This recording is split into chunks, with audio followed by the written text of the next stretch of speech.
Hello. Hello, how are you? Good. ¿Cómo estás? Bien, bien. Happy to be here. Thank you so much for having me tonight. Always, always. I love the pink. Oh, yes. Very, I love Said that it. I want something bright like Laura. Yeah, pink. We love it. You're in brand with the Paint to Smile colors. So I'm very excited to have you. Thank Um, you. I'm just gonna welcome everybody and introduce you, and then we'll get started. So, hi everyone, welcome to Paint to Inspire, Women Making Their Mark, episode 4. I'm We're a women-owned business, minority-owned, and I believe in supporting other women. Throughout my journey as an entrepreneur, I've had the honor and blessing to meet amazing, amazing women who have shared their stories, and I believe that when we learn about others people's stories, we can be inspired, empowered, and I think God, you do that. So Paint to Smile, we've been here for 10 years. We do everything entertainment, face painting, caricatures, and more. Check us out. And today I am thrilled to welcome Karen. She's a visionary Latina entrepreneur, financial strategist, and the founder and CEO of Ospino Consulting. She's originally from Colombia. Yes. Yay! Otra colombiana. Karen built her accounting firm into one of the top 50 in the US, o sea, national, and was recently honored as one of El Diario's NY's Mujeres Destacadas in 2025. Congratulations. Thank I you. Thank you. Thank you. She's deeply involved in community work as vice president of the LUPE Fund and mentors entrepreneurs through the Hispanic Chamber of Commerce. Um, Karen, thank you so much for joining me today. I'm excited. I was also blessed to have met you in one of the chamber classes. And I just want to say to those that are here with us, I saw Alejandro, Fina. Hola, Fina, ¿cómo estás? Alejandro, we love you too. Happy birthday, Alejandro. Yes, happy birthday. Yes. Fina, I missed you too. I'm glad you're on this live. Um, so I love to start hearing about your journey here in the US. I know that you came early in the 2000s, and you migrated here with your family from Colombia. So if you could just share a little bit of your beginnings and how you ended up in the US. That was actually my husband's fault. We met in Colombia. Got married very young, by the way. And then he was living here, and it was basically making a choice either staying in Colombia or coming here. He felt that there were going to be more opportunities here. So I decided to say yes and join him here. And I came to live with him and his family in the US. I came by myself, basically. I left all my family behind Wow. and came to start a life in a new country. So, yes. Okay. And how was was it you? How old were you? Because you I said you were was married. 21, 22. I Oh, was like, my daughter is 20, and I don't want her to do that. oh wow. Like, I'm too Yeah, young. Yes. it is. Yes. Right. But people make it, and they've been married since No, they were very young. I And, mean, I'm and it's happily married. strong. Don't get me Yes, wrong. I know you It's, guys are great. but it's like, I think it was meant to be. I don't Yeah, regret it, but then I see my daughter that is 20 now, and I'm thinking, no, I don't want her to, like, I'm being like protective of her. So that's why I'm saying, like, I was young, and I didn't feel that young, but now that I look back and I'm like, oh yeah, it was a you very were young age. you were Yes. young. And how was it a culture shock for you coming here Uh, from the United uh, States, like from it the was US? kind of weird because I knew I wanted to go somewhere. In the United States was never the option for me. Mm, I was thinking more like Europe. I was actually studying French, and like I was doing different things towards different goals. And then when that happened, everything changed. Like when we got married, and everything was so quickly. And to be honest, I didn't really think of what was gonna be. what was And gonna then happen? when I came, it was the whole, at the beginning, yes, I did study English back in Colombia, but it's not the same that when you come and It's live not. here. It's very, it's very grammarly English. So, hi, how are you? Good, and you? Those type of things. So when you come Mm-hmm. and live here, the slang, the culture, he grew up here. So he was very Okay. familiar with the culture. So even for us as a couple, he's from Colombia, but it was like I didn't marry a Yeah. Colombian. So I understand.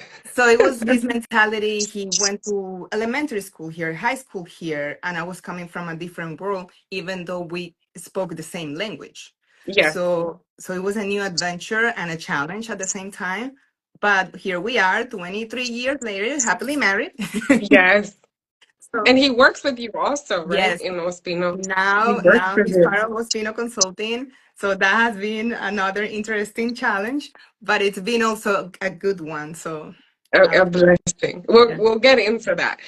You mentioned you got here at 22. Did you go to college in Colombia or did you go I here? You did started college here. I did go in Colombia. Then when I came here, I validated my career, and I did Okay. go to a master's here in the United States, and I continue all my education here. I love education, so if there's something to learn Hmm. with whatever topic, doesn't have to be on what I professionally do. I like to learn it. Like I'm a learner. I'm a constant Yes, learner. So it's okay. It's okay. It's all right. We're lifetime learners. I'm the same way. I'm always learning something. Was it so you validated your was it a finance major that it you was an validated here? accounting and finance major. So I validated that here. I took all the test classes and all that. And then I did a master's degree here in the US, which also was very challenging because it was kind of the first time studying. At the beginning, I didn't even know what the APA guidelines were. Oh, uh, okay. so I had to like learn because in Colombia that they have another name. Yeah, we do have guidelines, right, for Uh-huh. writing and all that, but they're called differently. So I had to learn even that part of when you go to college here, it's also a different It's thing very from different. It's from what very I did in different. Colombia. Yeah. So it was also that learning experience, but I had really good classmates too, and they were very helpful. Hmm. And it was like we were in the same boat because we were doing a master's degree and we were helping each other. So to me, that was actually a blessing that part of my education. I'm very grateful for the one in Colombia Hmm. because I think that one opened my mind I received good education in Colombia thanks to my parents. And I think that one was the foundation to when I came here that I was able to also go through my master's and be a Yeah, good and student blend while I was the two. married and having a child. So it was a whole fusion of everything. So Yeah. yes. It was a nice mix. Yeah. Um, it's great when you have all those opportunities and you meet with other people and they help you, right, throughout your career. So you have the masters. At this time, were you with creating your consulting No, business? no, Were no. I you was doing something else. I did work for some firms. I tried for a while to go in the entrepreneurial world myself, and I failed. I did try things that didn't work out, so I ended up, just going back to work. But I think that the whole entrepreneurial spirit, as they call it, was inside me from a very, very young age. Even when I was in Colombia, I think my first business was when I was in high school. like, what Uh, was that? What did you sell? I mean, they cannot do anything now, but I went to an all girls Catholic school in Colombia. Okay, So let me the cafeteria was guess. what? Chocolates. No, Chocolates. I had basically a cafeteria in my backpack.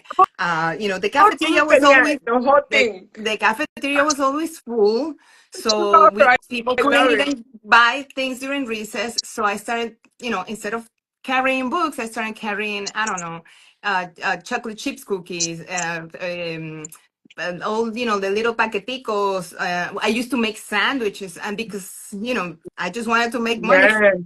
So I ended up having a partner, and I remember that was my first official business. And I remember the first week when we counted all the money, and then we actually make reserves for what we needed to buy again. Oh, And then nice. we gave each other, and that was a long time ago, 50,000 pesos each.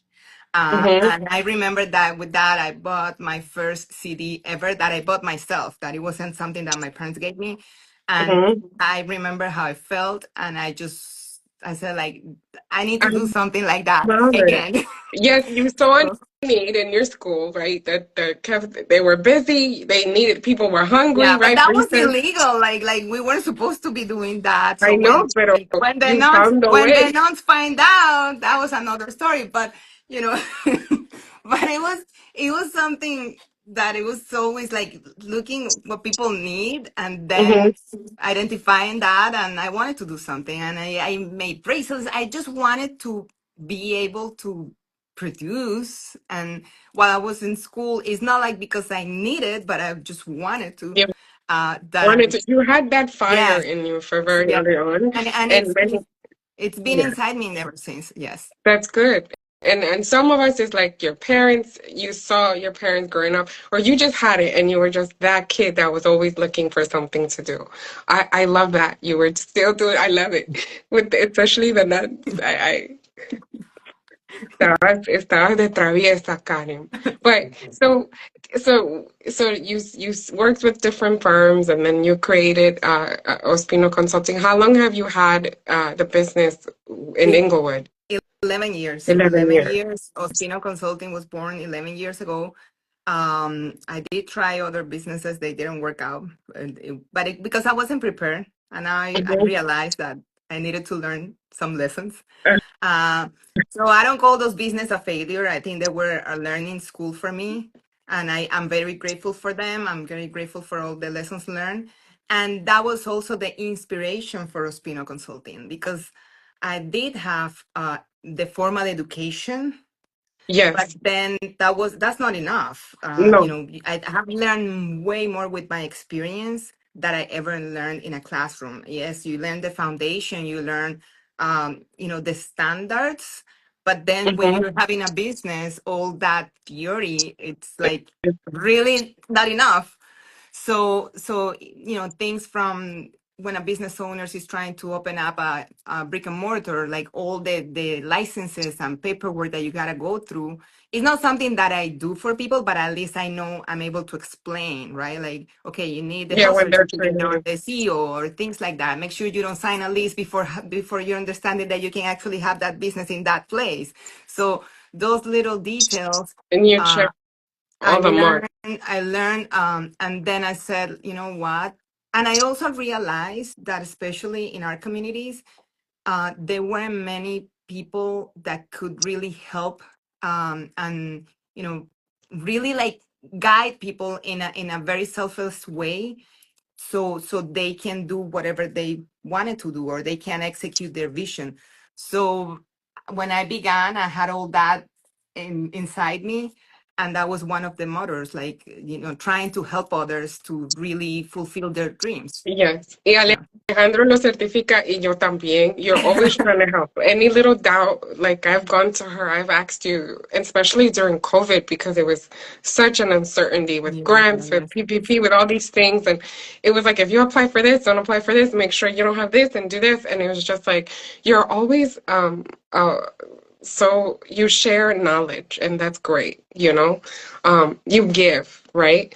Um, now, so as I want to get into more into because you do so much with your community, with educating, with finances, um and is there anything I love going back to what you said about failures. I'm reading this book called Worthy, and she talks about how people that are very successful is because they failed so many times and they just kept trying. And then she's always talking about if we look at failure as a lesson or as God was protecting us or it was just guiding us through the true path, then we're gonna have a different experience, right? Because entrepreneurship, it's a lot of failures because you're figuring it out along the way.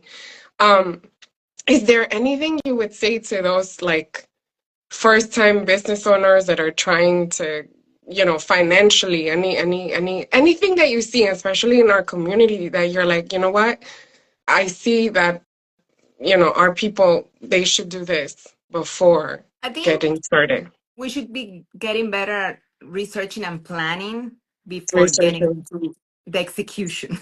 Okay. uh, what we do, because we're very resilient, we want to make sure we make it here, right? We try to execute before planning or researching. And that's Okay. usually what gets us in trouble or gets us delay ourselves to success. So I think if we and there's so many aspects in a business, so it's not personally, when I'm looking at businesses or when I'm looking at my clients, it's not just the finances. I think the Mhm. finances are the results of something else, so I'd rather go look at that something else first to see if everything is going to make sense. The finances are as good as whatever happened before them, Before like they're just that. results, they're just results of something. So if you research and if you really plan and understand all the components, Mhm. because there's so many There's a components, lot of things okay, that go into it. then when you understand all those moving pieces, you might not have the perfect thing from the beginning, and that's perfectly fine, but you It's have the okay. first version of it. Mhm. And then when you have that first version, you need to make changes, innovate, adapt. You cannot just keep the first version and I have to make it with the first one because it's my idea and it's not going to Mm-mm. change. We cannot be stubborn. So we need to Yeah. be flexible with our blueprint and make sure that, okay, we need to move this way. We need to start looking at this. You need to understand your industry also, because that's It's, gonna help you kind of forecast what may or may not happen. A forecast is an educated estimate. So when you're yeah. educated, you can actually say yes or no, especially nowadays with so much uncertainty, right? Like you Yeah. cannot get into the nitty gritty of words. You have to like see the bigger picture Mm-hmm. and then identify, okay, these are my scenarios, these are my possibilities. Okay, what would I do in each of them? But not don't be attached to any of them because you gotta be very quickly to adapt. To adapt. Yes. That is something that I have learned, that you kind of have to go with it. Have your end goal in mind, but it's kind of like your plan never goes in a straight line. It goes like, and then you'll get there.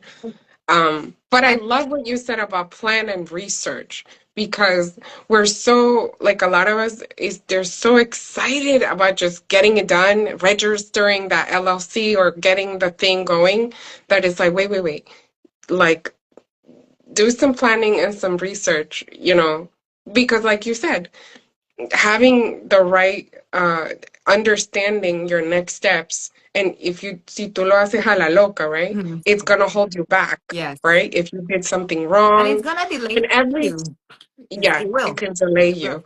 And every industry is different. So, I'm in an entertainment business. Somebody else that's restaurant business, I have no idea, right? And there's so many different things that go into it. But plan and research, people. Those of you that are starting your business. We also talked about LUPE Fund. And for those of us that don't know what LUPE is, you can tell us a little bit about LUPE and your role in that Yes. organization. LUPE is Latinas United for Political Empowerment. Mhm. What we do is we empower Latinas for leadership and civic engagement.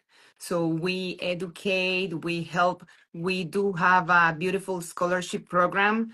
Mhm. That program, we have helped hundreds of Latinas here in the US. We have given more than $100,000. Mhm. LUPE has been existing for more than 20 years now. Yes, And it's always with the support of the donors that we are able to do that. We also have an event that is coming up actually on October 10th this year at Montclair State University. That is the Power of Latinas.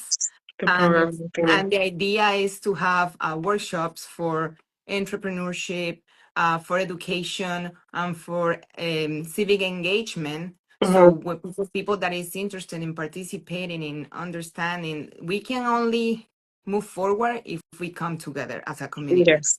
You know, Yes, we that come is from true. different backgrounds. We share our language, right? We share the Spanish language, but we don't we come from different cultures, we come from different beliefs, Mm-hmm. even though we speak the same language. But if Mm-hmm. we can come together as a group, we become more powerful.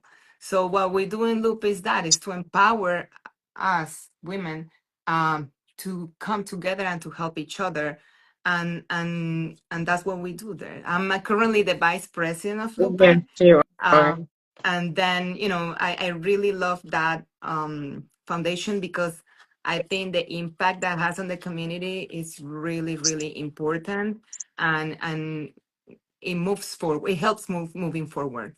Yeah. Yes, it does. And I was a recipient when I was in college, and the program is ready to run. I don't know if Yes, they still have it. we don't do ready to run right now. We do Elección Latina. Elección Latina. Yes, but it's part of that. The scholarships are actually given on the Day of the Power of Latina, Yes, yeah. and So, it's a beautiful event. We last year we had like more than 300 attendees at Montclair State. It was a that's full. beautiful. It was beautiful, and we're It ready. is a wonderful organization full of powerful Latinas. They're all really like Oh this no, power, there all of them. there's all And trailblazers right there. Like you see, yes, Peggy, you see Rosemary, Yvette.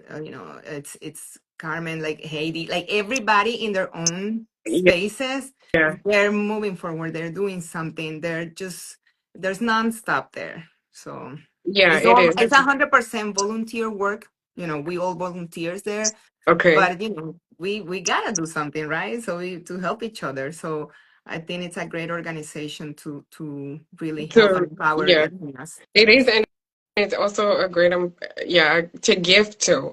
It's they do a lot of work with Latinas, giving back to really educate Latinas in with political, in the whole political arena, Is that and the thing is to not just understand, that, not is just the more. political person, it's the civic engagement. It's like we cannot say, "Oh, I don't care," or "I'm not political." You know, like there's people that say, there's a saying that goes like, "I don't do politics," and then the other part is politics does you. So Yeah. it's we should care, even if we're not elected officials. We should Mhm. care about what's going on, around us, and how that is going to affect us as a community. So definitely. Yes.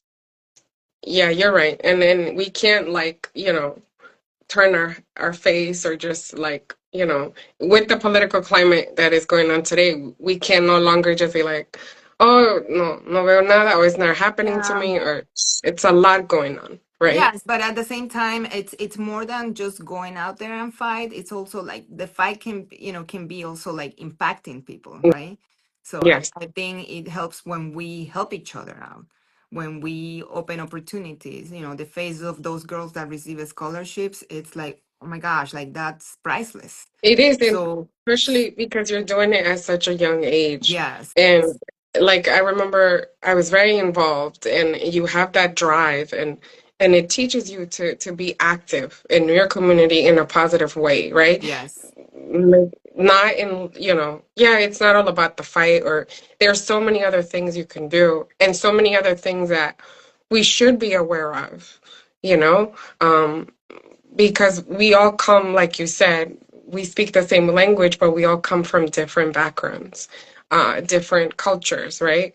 Mexico, Colombia is like sometimes it's like, okay, it's very different, even amongst Latinos. But I love that you're a part of such a beautiful organization. I also know that you're a mentor with the State Pac Hispanic Chamber. And how has that, you do all these, why mentor? Like, why did you decide to I like. start? You know what? I wish I had somebody when I was starting that would have guided me. And I think there's no we shouldn't. I think if we have certain knowledge or we know something, we need to share it. So for me, the coaching through the statewide Hispanic Chamber of Commerce is that the opportunity to share what I have learned, what I know, to guide. And I think, all the people that come to those programs, I commend them, like taking the time to learn, to maybe get out of your comfort zone, to learn that maybe, oh my gosh, I'm not doing this, and I should be doing that. Mhm. That takes courage. So I think that's why I'm there. Like, I just want to make sure that we lift as we climb. We cannot just be up there by ourselves. We need to bring people up as much Mhm. as they also want to come up, right? But I think, what that the job that the chamber does is precisely that: educate also entrepreneurs, help them, guide them, and that's why I'm attracted to that, because I like exactly that. I like educating, guiding, and I think it's a great avenue to help business owners, to help Sure, sorry. visionaries, and there's people that come there and they have these wonderful businesses, but they need a little bit of guidance to make it. So that's very close. That one is very close to my heart, because of Mhm. that, because it's really what I see. And when you get to like see one-on-one people, and you listen to their vision, to their dreams, and personally, I think anything is possible. I It don't is. believe, I don't believe, I think there are challenges in life, but I think anything is possible. We just have to really understand our vision. Because I think that's the most important. When you understand where you want to go, then it's the matter of getting there. And Yeah. and and Yeah. and then, like you said before, it could be in different ways, but you're still gonna get there. Yeah, So you just have to have clarity yes, for that end goal. And yes. also, I would say this, adding to having you as a mentor, and I've had you as a friend, and um, it's in your entrepreneurial journey, you have to learn how to be guidable, right? You have to listen because you're like, you have to understand like you're good at what you do, right? You're an expert at that. But there's so many other people around you that can help you. You use the word stubborn a lot. And it's like in the beginning, you can be a little stubborn because you're so worried, like it's your baby. Oh my God, and nobody knows about it. And yes, we have to be careful of who we share our vision to, but along the way, you're going to find the people, the mentors, the coaches that are going to help you, right? The team. Um, you are you do more than just finances or Oh a yes. business books or you because you strategize with them, you sit with them and you're like, hey, listen, we can do this, that, and the third for your profit to be better. So and in many ways, Karim, you are about the people, you are about helping. Everything you do is about helping somebody else, and I commend you for that because if if we if we had a heart like that, we would be, we would already taken over the US. Like if Latinos came with that mentality of I'm gonna make it and I'm gonna help somebody up, we would be in a No, different I place. still have hope. I still have hope. I always say, if I can only change one, I did it. Like, You yes, did it. Yeah, and that that's that's how it it. should be. And I think that's what we should be looking at. Like, I'm a very optimistic person, so I always look for the silver lining. That's me. It's impossible for me. And when you lose me, it's because, trust me, it's like, okay, there's nothing to do here. But I really like, looking at businesses as from a holistic aspect, Hmm. and that's what we do here, like in Ospino Consulting. I cannot just look at one piece. I might not be the expert that guide you in an aspect, but I can tell you, hey, listen, you need to work on this aspect of your business, so because this is gonna impact this in this way or this way. So it doesn't have to be that I'm gonna do it for you, but I can guide you. And I think that for me, that has been a key. I have had accountability partners, Hmm. people that understand the journey, and they have come to me or they are with me. I do have a mentor, that I see every other week because I still have a business and I Mm-hmm. need to keep my focus. I need to keep my target. Like I have a target, so that person helps me to keep everything, you know, running in a And certain check. way. Yes. Yes, exactly. So Yes. so I think we need to understand that like we're not alone in this journey. We really have to guide or surround ourselves with other people um that understand the journey, that have the mentality for the journey, and that can help us. Or maybe if that person cannot help us, that person can introduce us to the Just to person that can help us. somebody. Yeah. So Take it's all us about to that. that person. Yes. Yeah. I just want to say very quickly, thank you. We're going a little bit over time.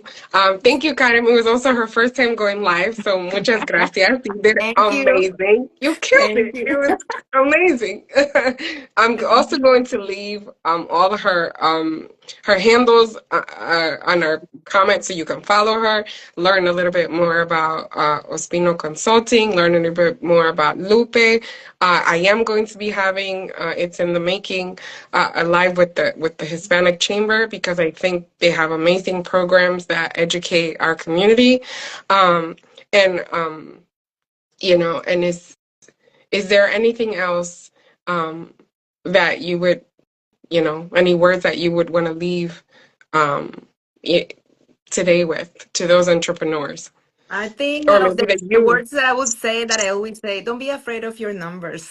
Learn to love them. yes, uh, of course, coming uh, from you. they tell a story and They you need to do. be in love of your story, and your numbers might represent that. So you really need to, don't delegate that part of your business until you understand that part of your business. So that's what I would say. Fall in love with your numbers.